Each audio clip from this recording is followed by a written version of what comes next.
ഈ വീഡിയോയിൽ സിറിയയും ഇസ്രായേലും തമ്മിൽ ഉണ്ടായ ഒരു സീസ് ഫയർ അത് എന്തുകൊണ്ടാണ് പരാജയപ്പെട്ടത്, അതിൻ്റെ പ്രസക്തി എന്താണ് എന്നുള്ളതിനെക്കുറിച്ച് ജസ്റ്റ് ഒന്ന് പറഞ്ഞു പോവാം.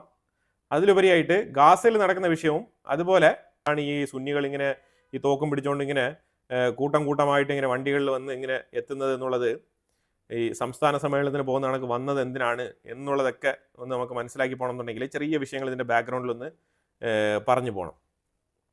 അപ്പോൾ ഈ ജലാനി നയിക്കുന്ന HTSന്റെ ഭരണകൂടവും ഇസ്രായേലും തമ്മിൽ നടത്തിയ ഒരു സംഭാഷണത്തിൽ ഉരുത്തിരിഞ്ഞു വന്ന സീസ് ഫയർ എന്താണെന്ന് പറഞ്ഞു കഴിഞ്ഞാൽ, അതായത് ജലാനി പറഞ്ഞ് ഞാൻ പ്രൊട്ടക്ഷൻ കൊടുക്കാം. ആർക്ക്? ഡ്രൂസ് കമ്മ്യൂണിറ്റിക്ക്. ഡ്രൂസ് കമ്മ്യൂണിറ്റിയെ ഇത്രയും നാളും പ്രൊട്ടക്ട് ചെയ്ത് വെച്ചിരുന്നത് ഞങ്ങൾ തന്നെയാണ്. പക്ഷേ ഇപ്പം ഒരു സുപ്രഭാതത്തിൽ പെട്ടെന്ന് ഡ്രൂസ് കമ്മ്യൂണിറ്റി ഇസ്രായേലോടൊപ്പം പോകണമെന്ന് പറഞ്ഞത് കൊണ്ടാണ്, എന്നിട്ടും ഞാൻ സമാധാനത്തിൽ തന്നെയാണ് ഇരുന്നത്. ആര്? ജലാനി ഇങ്ങനെയാണ് പറഞ്ഞത്. പക്ഷേ ഞാനിരിക്കുന്ന പോലെ അല്ല മറ്റുള്ള സംഘടനകൾ. സിറിയയിൽ ഒരുപാട് ചെറിയ ചെറിയ സംഘടനകളുണ്ട്. അപ്പോൾ ഇവരെല്ലാവരും തന്നെ ഇതുപോലെ ഇരിക്കണമെന്ന് നിങ്ങൾ പ്രതീക്ഷിച്ചു കഴിഞ്ഞാൽ അത് നടക്കുന്ന വിഷയമല്ല. ഇപ്പം ഞങ്ങളുടെ HTSനെ നിങ്ങൾ ഡ്രൂസിൻ്റെ സ്ഥലത്ത് നിന്ന് ഇറങ്ങിപ്പോണം എന്നുള്ള രീതിയിലുള്ള ആഹ്വാനമാണ് IDF ചെയ്തത്. അപ്പം ഞങ്ങൾ ഇറങ്ങിപ്പോയി. പിന്നെ ഇവർ ഇറങ്ങിപ്പോയെന്ന് പറഞ്ഞാൽ ഇവരവിടെ പൂ പറിക്കാനല്ല പോയത്. അപ്പം ഇവരവിടെ നിന്ന് ഇറങ്ങിപ്പോവാൻ ഇസ്രായേൽ പറഞ്ഞതിൻ്റെ കാരണം എന്താണെന്ന് പറഞ്ഞാൽ, ഇവരവിടെ നടത്തിക്കൊണ്ടിരുന്നത് പീഡനങ്ങളും അതുപോലെ തന്നെ ക്രൂരമായ രീതിയിലുള്ള കൊലകളുമാണ് നടത്തിക്കൊണ്ടിരുന്നത്. അപ്പോൾ അതുകൊണ്ടാണ് ഇറങ്ങിപ്പോകാൻ പറഞ്ഞത്. അല്ലാതെ ഇപ്പോൾ ജലാനി പറയുന്നത് പോലെ അവകാശവാദത്തിന് വേണമെങ്കിൽ ഇങ്ങനെയൊക്കെ പറയാം, ഞങ്ങളങ്ങനെ ചെയ്യാറില്ല, ഞങ്ങളുടെ സിറിയയുടെ ഉള്ളിൽ മൈനോറിറ്റി ഇല്ല, മെജോറിറ്റി ഇല്ല എന്നൊക്കെ പറയുന്നുണ്ട് ജലാനി. അപ്പോൾ എന്നിട്ട് അങ്ങനെ പറഞ്ഞപ്പോഴത്തേക്കും ഞാൻ ഡ്രൂസ് കമ്മ്യൂണിറ്റിയിൽ നിന്നും എൻ്റെ സോൾജേഴ്സിനെ എടുത്തുകൊണ്ട് ഞാൻ പോയി. പക്ഷേ അതിനുശേഷം എന്ത് സംഭവിച്ചു? അതിനുശേഷം ഒരുപാട് പേര് ഏതൊക്കെ ദിശയിൽ നിന്ന് എവിടെയൊക്കെ എഴുതുന്ന ചെറിയ ചെറിയ സംഘടനകളെല്ലാം തന്നെ വണ്ടി വിളിച്ച്, ലോറി വിളിച്ച്, പല ടൂറിസ്റ്റ് ബസ്സുകൾ വിളിച്ച് വന്ന് ഇറങ്ങുന്ന ഒരു രംഗമാണ് നിങ്ങൾക്ക് കാണാൻ കഴിഞ്ഞത്. അപ്പോൾ ഇപ്പോൾ എന്ത് സംഭവിക്കും എന്ന് പറഞ്ഞു കഴിഞ്ഞാൽ, ഇപ്പോഴും എന്താണ് സംഭവിക്കുന്നത് അത് സംഭവിച്ചുകൊണ്ട് തന്നെയാണ് ഇരിക്കുന്നത്. ഡ്രൂസ് കമ്മ്യൂണിറ്റി എന്ന് പറഞ്ഞാൽ ആ ഒരു ചെറിയൊരു ഗ്രൂപ്പ് ഓഫ് ആ ഒരു പീപ്പിൾ, ആ ഒരു കമ്മ്യൂണിറ്റിയുടെ തന്നെ എക്സിസ്റ്റൻസ് തന്നെ ഇപ്പോൾ ചോദ്യം ചെയ്യപ്പെട്ടുകൊണ്ടിരിക്കുന്ന സാഹചര്യമാണ്. കാരണം അത്രമാത്രം ആൾക്കാർ വളഞ്ഞിട്ടുണ്ട് ഈ ഡ്രൂസിൻ്റെ സ്ഥലം. അപ്പോൾ അതുകൊണ്ട് ഇപ്പം ശരിക്കും ഗ്ലോബലി തന്നെ ഇപ്പം ജലാനിയുടെ അടുത്ത് തന്നെ അമേരിക്കയൊക്കെ പറഞ്ഞുകൊണ്ടിരിക്കുന്ന പറഞ്ഞാൽ, ഡ്രൂസ് കമ്മ്യൂണിറ്റിക്കും ഈ ബദു എന്ന് പറഞ്ഞ ഈ ഒരു കമ്മ്യൂണിറ്റിക്കും തമ്മിൽ, ഗോത്രങ്ങൾ തമ്മിൽ ഒരു വെടിനിർത്തൽ ഉണ്ടാക്കിയാലോ എന്നുള്ളൊരു അഭിപ്രായമാണ് മുന്നോട്ട് വെച്ചിരിക്കുന്നത്. അപ്പോൾ അത് HTS തന്നെ അത് അംഗീകരിച്ചിട്ടുണ്ട്. പക്ഷെ ഇപ്പം ഇതിനകത്ത് ഈ സുന്നി മുസ്ലിംസ് ആയിട്ടുള്ള ആൾക്കാർ, ഈ ഒരു ഗ്രൂപ്പായിട്ട് ഈ സുന്നി ഗ്രൂപ്പുകൾ വന്നല്ലോ, ഈ തീവ്ര നിലപാടുള്ള ഈ ഗ്രൂപ്പുകൾ വന്നിട്ട് പറയുന്നതിൻ്റെ കാരണം എന്താണെന്ന് വെച്ചാൽ, ഇസ്രായേൽ ഗാസയ്ക്കുള്ളിൽ നടത്തുന്നുണ്ടല്ലോ.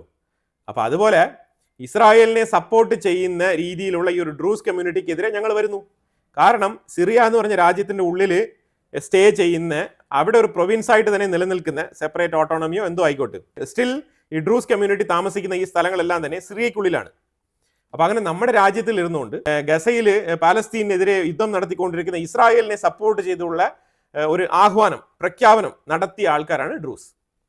അപ്പോൾ അതിന് വേണ്ടിയിട്ടാണ് ഞങ്ങൾ ഇവിടെ വന്ന് നിൽക്കുന്നതെന്നാണ് ഈ ലോറികളിലൊക്കെ വന്ന് ലോഡ് കണക്കിൽ ഇറങ്ങിയ ഈ തീവ്രവാദികൾ മൊത്തം പറഞ്ഞുകൊണ്ടിരിക്കുന്നത്. അതാണ്, നിങ്ങൾ ഗാസയിൽ ചെയ്യുന്നു, പകരം ഞങ്ങളിവിടെ നിങ്ങൾക്ക് ഇഷ്ടപ്പെട്ട, നിങ്ങൾക്ക് താല്പര്യമുള്ള, നിങ്ങളോട് ചേർന്ന് നിൽക്കാൻ ആഗ്രഹിക്കുന്ന ഡ്രൂസ് കമ്മ്യൂണിറ്റിക്കെതിരെ ചെയ്യുന്നു എന്നാണ് അവർ പറയുന്നത്. ഇതാണ് അവർ ഉയർത്തുന്ന വാദം. അറിഞ്ഞോ അറിയാതെയോ ഇസ്രായേൽ ഗാസ ഇഷ്യൂ ഈ വിഷയത്തിൽ ഒരു നിർണായക ചർച്ചയായി മാറുന്നുണ്ട് എന്നുള്ളതാണ് മനസ്സിലാക്കേണ്ടത്. ഇപ്പം ഇന്ന് അമേരിക്കയിൽ നിന്ന് സ്റ്റീവ് വിറ്റ്കോഫ് മീഡിയേഷൻ ചർച്ചയ്ക്ക് പോയപ്പോഴത്തേക്കും ഗാസയെക്കുറിച്ച് പറഞ്ഞത്, ഹമാസ് ഒരു തരത്തിലും അമ്പിനും വില്ലിനും അടുക്കാത്ത രീതിയിൽ അവർ നിർബന്ധമായിട്ടും സ്റ്റിക്ക് ഓൺ ചെയ്ത് നിൽക്കുകയാണ് അവരുടെ നിലപാടുകളിൽ. എന്താണ്? IDF ഗാസ വിട്ട് പുറത്തു പോകണം അതിൽ. അപ്പോൾ ഇതിന് IDF സമ്മതിക്കുന്നില്ല. അപ്പോൾ അതുകൊണ്ട് ഇപ്പം അടുത്ത് വീണ്ടും പ്രഷർ പോളിസി അപ്ലൈ ചെയ്യാണ്. എന്താണ്? അതായത് ഗാസയിലെ ജനങ്ങളെ മാറ്റിപ്പാർപ്പിക്കുന്നതുമായിട്ട് ബന്ധപ്പെട്ട ആ ഒരു ചർച്ച വീണ്ടും കൊണ്ടുവരികയാണ്. ട്രംപ് ഈ ഒരു സ്റ്റേറ്റ്മെന്റ് വീണ്ടും പറഞ്ഞിട്ടുണ്ട്. അതുപോലെ തന്നെ സ്റ്റീവ് വിറ്റ്കോഫ് ഇന്ന് ഇതേ ഡയലോഗ് റിപ്പീറ്റ് ചെയ്തിട്ടുണ്ട്. അപ്പോൾ ഇത് വീണ്ടും ഹൈ പ്രഷർ പോളിസി ഇടുക എന്നുള്ള ഒരു മെത്തേഡാണ് അപ്ലൈ ചെയ്യുന്നത്. പക്ഷേ ഇതൊന്നും വർക്കാവില്ല.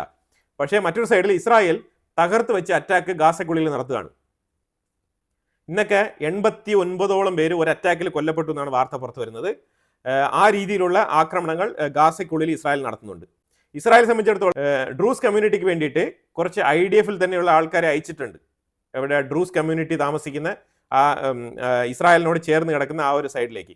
പക്ഷേ ഇസ്രായേലിന് ഈ ദാര, അതേപോലെ തന്നെ സുബൈദാൻ എന്ന് പറഞ്ഞ ഈ ഏരിയകളിൽ മൊത്തം പ്രൊട്ടക്ഷൻ കൊടുക്കാൻ സാധിക്കില്ല. ഇസ്രായേലിന് അതിനെ എയർ സ്ട്രൈക്ക് ചെയ്യാന്നുള്ള ഒറ്റ മാർഗ്ഗമേ ഉള്ളൂ. കാരണം ഇസ്രായേലിൻ്റെ സോൾജേഴ്സ് ഗാസയിൽ എൻഗേജ്ഡ് ആണ്, ലെബനാനിൽ എൻഗേജ്ഡ് ആണ്. ഒരു സൈഡിലെ ഇസ്രായേലിൻ്റെ ഇന്റലിജൻസ് യൂണിറ്റ് ഇറാന്റെ കാര്യങ്ങൾ ശ്രദ്ധിച്ചുകൊണ്ടിരിക്കുകയാണ്. ഹൂത്തികളുമായിട്ട് ബന്ധപ്പെട്ട വിഷയം ഫോക്കസ് ചെയ്തുകൊണ്ടിരിക്കുകയാണ്. അങ്ങനെ ഇസ്രായേൽ എന്ന് പറഞ്ഞ ഒരു സ്റ്റേറ്റ് പല പല സൈഡിൽ നിന്നുള്ള മൾട്ടി ഫ്രണ്ട് വാർ എന്നുള്ള നിലയിലുള്ള ത്രെട്ട് ശ്രദ്ധിച്ചുകൊണ്ടിരിക്കുകയാണ്. അവിടെ എല്ലാം തന്നെ ഇസ്രായേലിന് ഭീഷണിയുണ്ട്. ഇനിയിപ്പോൾ ഇതിന്റെ ഇടയ്ക്ക് ഈ സിറിയയ്ക്കുള്ളിൽ ഇറങ്ങിക്കഴിഞ്ഞാൽ ഈ മറ്റുള്ള മേഖലകളിലൊക്കെ വേണ്ട രീതിയിലുള്ള ഫോക്കസ് കൊടുക്കാൻ പറ്റില്ല. കാരണം അവിടെ ഉള്ളിൽ തന്നെ വെസ്റ്റ് ബാങ്ക് എന്ന് പറഞ്ഞൊരു സംവിധാനമുണ്ട്. ജോർദാനിൽ നിന്നും പാലസ്തീനികൾ നിരനിരയായിട്ട് അകത്തോട്ട് കയറി വരാനുള്ള സാധ്യത വളരെ കൂടുതലാണ്. ഇസ്രായേൽ എന്ന് പറഞ്ഞൊരു ചെറിയൊരു രാജ്യം അവരുടെ പരിമിതിക്കുള്ളിൽ നിന്നുകൊണ്ട് നല്ല രീതിയിൽ തന്നെയാണ് അവരുടെ ഡിഫൻസ് ഇതുവരെ സ്റ്റേബിൾ ആയിട്ടുള്ള അവസ്ഥയിൽ കൊണ്ടുപോയിക്കൊണ്ടിരിക്കുന്നത്. ഇപ്പോൾ ഒരു ഡ്രൂസ് കമ്മ്യൂണിറ്റിക്ക് വേണ്ടിയിട്ട് അങ്ങോട്ട് ഇറങ്ങിക്കഴിഞ്ഞാൽ ഉണ്ടാകാൻ പോകുന്ന ചില പ്രത്യാഘാതങ്ങൾ അത് വളരെ വലുതാണ്. എയർ സ്ട്രൈക്ക് ആണെങ്കിൽ ഓക്കെ. അപ്പോൾ അതുകൊണ്ട് തന്നെയാണ് വളരെ കോൺഫിഡൻ്റ് ആയിട്ട് ജുലാനിയുമായിട്ട് സംസാരിച്ചിട്ട്. കാരണം ഇസ്രായേലിന് അതായത് ഈ ഡ്രൂസ് കമ്മ്യൂണിറ്റിയും ഈ ബെദൂയിൻ എന്ന് പറഞ്ഞ ഈ ഒരു ഗോത്രവുമായിട്ട് ഉണ്ടായ തർക്കമാണ് ഇത്രത്തോളം വലുതായത്. അപ്പോൾ ആ ഒരു പോയിന്റിലേക്ക് ഒരു നെഗോസിയേഷൻ കൊണ്ടുവരാനാണ് ബുദ്ധിപരമായിട്ട് ഇസ്രായേൽ ശ്രമിക്കുന്നത്. കാരണം ആ പോയിന്റിൽ ഈ ഒരു ഇഷ്യൂ ക്ലോസ് ചെയ്ത് കഴിഞ്ഞാൽ ബാക്കിയുള്ള വിഷയങ്ങളൊക്കെ ഒരു പരിധി വരെ കെട്ടടങ്ങും. ഇപ്പം ജുലാനിയുടെ മിലിറ്ററി ഫോഴ്സ് എന്ന് പറയുന്നത് ഡ്രൂസിന് പ്രൊട്ടക്ഷൻ കൊടുക്കാം എന്നുള്ള രീതിയിൽ ഈ ഡ്രൂസ് കമ്മ്യൂണിറ്റി താമസിക്കുന്ന ഈ സുവൈദ മേഖലയിൽ ഈ അൽ സുവൈദ എന്ന് പറഞ്ഞ ഈ ഒരു ഏരിയയിലേക്ക് എത്തുന്നുണ്ട്.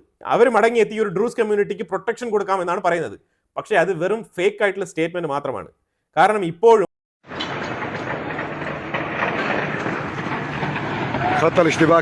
ജുലാനിയുടെ മിലിറ്ററി ഉദ്യോഗസ്ഥരായിട്ടുള്ള ആൾക്കാർ തന്നെയാണ്, അതിൽപ്പെട്ട ആൾക്കാർ തന്നെയാണ് ഈ ഉടുപ്പൊക്കെ മാറിയിട്ട് മറ്റുള്ള തീവ്ര നിലപാടുള്ള ആ ഒരു സുന്നി മിലീഷ്യയുടെ കൂടെ ചേർന്ന് ഇവർ ഡ്രൂസ് കമ്മ്യൂണിറ്റിയുടെ ഇടയിൽ പോയിട്ട് ഈ രീതിയിലുള്ള നരഹത്യ നടത്തിക്കൊണ്ടിരിക്കുന്നത്. അതായത് ഡ്രൂസ് കമ്മ്യൂണിറ്റി ശരിക്കും പറഞ്ഞാൽ നല്ല രീതിയിൽ പെട്ടിരിക്കുന്ന ഒരു സാഹചര്യമാണ് ഇപ്പം. ഇപ്പം ഏത് രീതിയിൽ ഇവരെ രക്ഷപ്പെടുത്തി എടുക്കാൻ പറ്റും എന്നുള്ളത് യാതൊരു ഇപ്പം ഇതുവരെ ഈ മൊമെന്റ് വരെ ഒരു രക്ഷയുമില്ലാത്ത അവസ്ഥയാണ്. ഞാൻ വെക്കുന്ന ഫൂട്ടേജസ് ഒക്കെ നിങ്ങൾ കണ്ടോളൂ.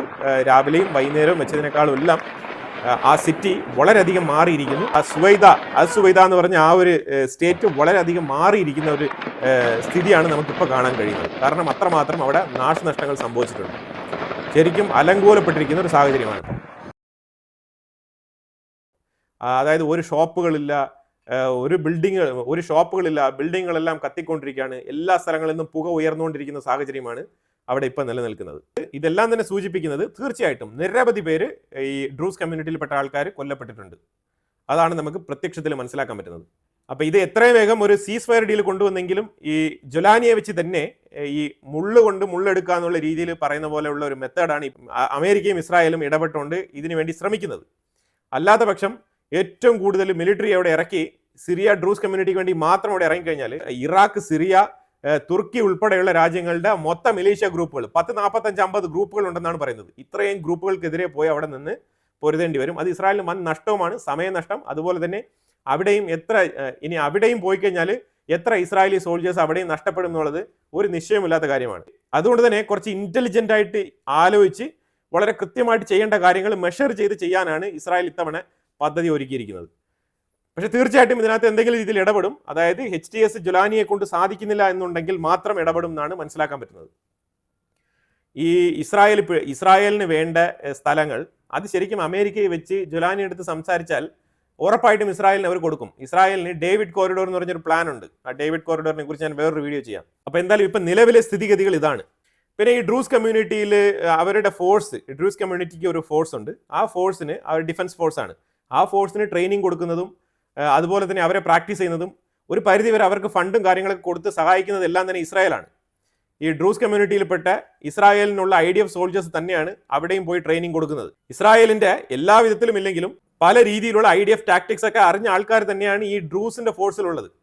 അവരും പരിധി വരെ തിരിച്ചടിക്കാൻ തയ്യാറ് തന്നെയാണ്. പക്ഷേ ഇത്രയും മാസ്സായിട്ടുള്ള ഒരു ക്രൗഡ് ഇങ്ങനെ വരുമ്പോഴത്തേക്കും അതിനെതിരെ തിരിച്ചടിക്കുക എന്ന് പറഞ്ഞു കഴിഞ്ഞാൽ നല്ല രീതിയിലുള്ള എയർ സ്ട്രൈക്കിംഗ് പവർ തന്നെ വേണം. അതിന് വേണ്ടിയിട്ടാണ് അവർ ഇസ്രായേലിനെ കൂട്ടുപിടിക്കുന്നത്. പിന്നെ ഇവർക്ക് ഇത്തവണ വിനയായി തീർന്നത് ഇവർ പറഞ്ഞല്ലോ, ഇവർ മിണ്ടാതിരുന്നാൽ മതിയായിരുന്നു. ഇസ്രായേൽ HTSുമായിട്ട് സംസാരിച്ച് അമേരിക്കയുടെ ഇടപെടലോടുകൂടി ഈ ഡ്രൂസ് കമ്മ്യൂണിറ്റികൾ താമസിക്കുന്ന സ്ഥലമെല്ലാം വളരെ പീസ്ഫുൾ ആയിട്ട് ഇവർ ഇസ്രായേൽ അങ്ങ് ഏറ്റെടുത്തേനെ. അതുവരെ ഈ ഡ്രൂസ് കമ്മ്യൂണിറ്റി ഈ പ്രഖ്യാപനങ്ങളൊന്നും പുറത്തുവിടാണ്ട് വളരെ സൈലന്റ് ആയിട്ടിരുന്നാൽ മതിയായിരുന്നു. ഇവർ നടത്തിയ ഒറ്റൊരു പ്രഖ്യാപനം, അതായത് ഇസ്രായേലോടൊപ്പമാണ് ഞങ്ങൾ പോകുന്നത് എന്ന് പറഞ്ഞ് നടത്തിയ ഒറ്റൊരു പ്രഖ്യാപനമാണ് ഇതിന് വിനയായി ഇത്തരം സംഭവം ഉണ്ടാവാൻ വേണ്ടിയിട്ട് കാരണമായി തീർന്നത് എന്നാണ് മനസ്സിലാക്കാൻ പറ്റുന്നത്.